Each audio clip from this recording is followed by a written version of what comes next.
I'll let Secretary Lutnick provide that update, but I appreciate that. Is it the White House administration is going to deport 1 million undocumented people? And much more than that. Much more. Stephen, also of the 10 alleged gang members that Secretary Rubio said were sent to El Salvador over the weekend, what sort of due process did they get as mandated by the Supreme Court? Well, you're talking about the alien enemies? Yes, the alien. So first of all, a number of those are MS-13. So again, those are just standard removals of El Salvadorians to El Salvador. And without, what evidence did you provide that they were MS-13? Okay, so we seem to be confused about this.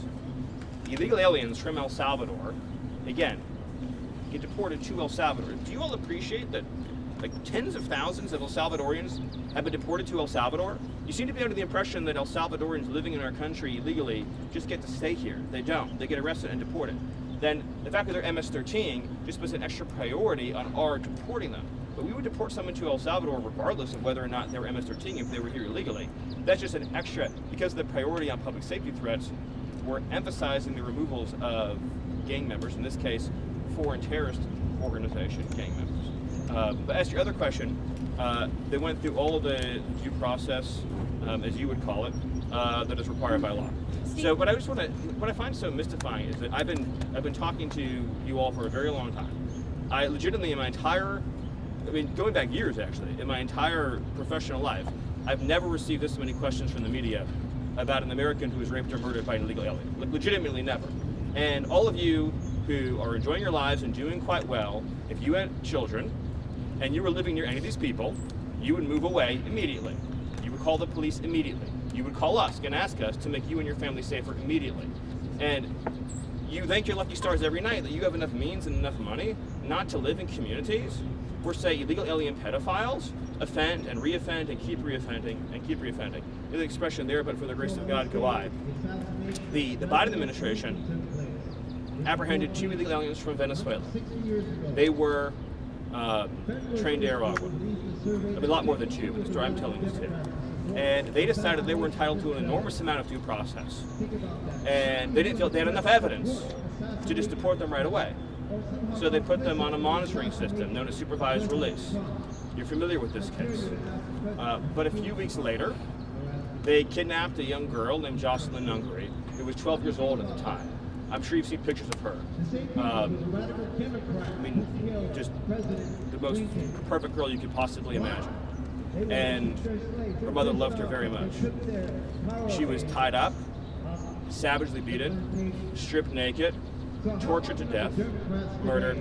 Her body was dumped into the lake. So she didn't get any due process, but I'll tell you who did are the 2 illegal aliens from Venezuela who stole her forever. And there's stories like that all over the country. We just arrested a pedophile illegal alien who is being shielded by a sanctuary city, who's been charged in 20 sex crimes against children. None of you, any of you have had the chance to spend time with victims' families whose children have been raped or whose wives have been raped and murdered. But if that doesn't break your heart, nothing will. And I know that we have some people, like Taylor Lawrence, who fantasize about assassinations and things like that. But in the civilized society, the power of the state is used to keep innocent people alive and to keep innocent women and children from being hurt. This administration is never going to apologize for using the power of the state to keep men, women, and children from being savagely murdered and beaten. If we release known and suspected MS-13 and trained to Aragua, and then there's another Jocelyn Nungary, then whose responsibility is that going to be? You think that we're going to sit around wringing our hands, wondering if, maybe we should, release this person, give them a little bit of extra time, give them a little bit extra chance to plead their case, and then what? They kidnap somebody, they slit their throat, they shoot them in the head, and we say, well, at least the illegal alien got due process. They're here illegally. The only place that they deserve to go is to some country other than our country. And it's not a statistic. These are real lives. These are real families. There's whole neighborhoods in Los Angeles controlled by illegal alien Mexican street gangs. Entire neighborhoods where you have to live in fear because of individuals here illegally engaged in extortion and crime. Not to mention the fentanyl. You have cartels that have functional control over the entire northern territory in Mexico who are pumping fentanyl, lacing our drugs with this chemical Children are ending up dead. They're going out to a weekend party. They think they're taking something safe, and they get a heart attack and they die by the thousands.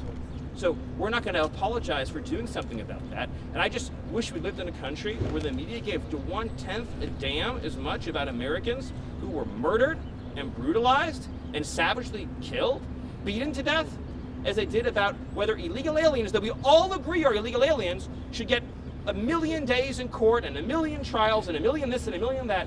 There's 15 million illegal aliens that violently enter the country. If every one of them got the trial that you're asking for, it would take us centuries to remove them. Centuries. We'd be talking about this in 300-400 years. Their great-great-great-grandchildren would be the ones representing them in court.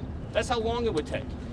Illegal aliens who come to our country have to be removed, and they have to be removed quickly, and that is an essential component of having something that we like to call a country. Stephen, on